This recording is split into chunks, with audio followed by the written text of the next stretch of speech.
If life had a reset button, I know exactly where I would go back to. Not because I hate where I am, but because I know the exact moment I started adjusting. Quietly. Sometimes I think about resetting my life. Not to erase my mistakes, not to become rich faster, but to protect something I slowly abandoned.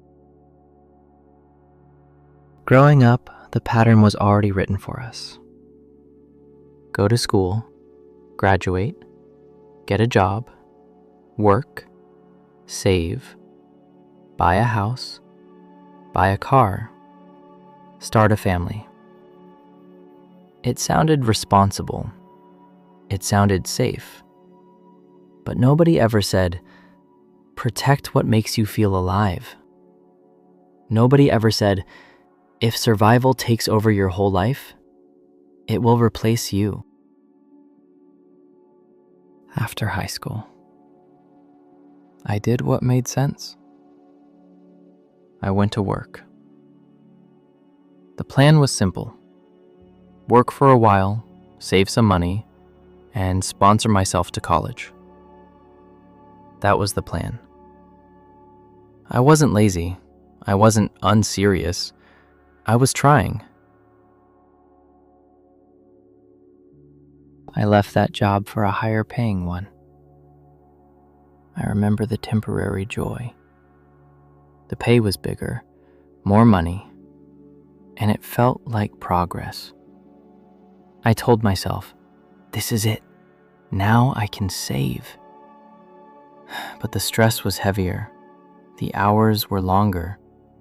Sometimes the stress made me sick, and I had to use the same money I earned, not to enjoy life, not to celebrate anything, but to treat myself and recover, so I could return the next morning and continue.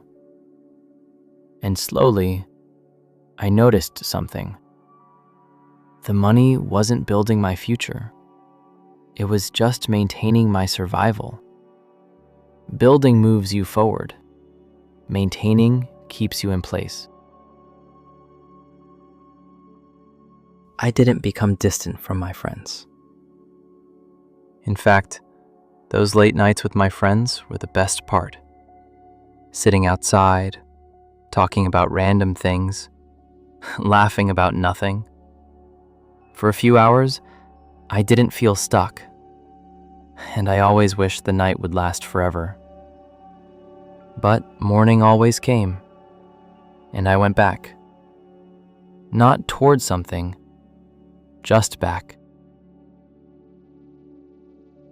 One day, I remember being lost in my thoughts at work, asking myself quietly, is this what I'm going to do forever?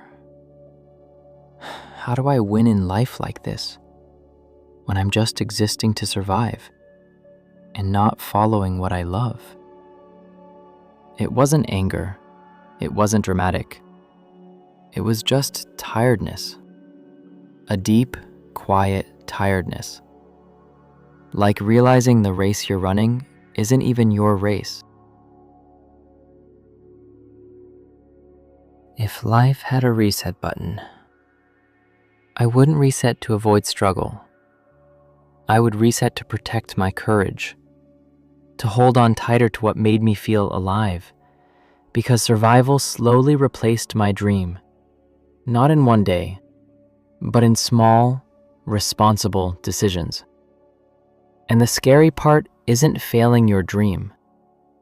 The scary part is adjusting so quietly that one day you wake up and realize you let it go without even fighting. I don't regret surviving. I had to. There were responsibilities. There were realities. But sometimes, late at night, there's this quiet ache. Not loud, not dramatic. Just a small voice asking, what if it all went right? And that's the part nobody talks about.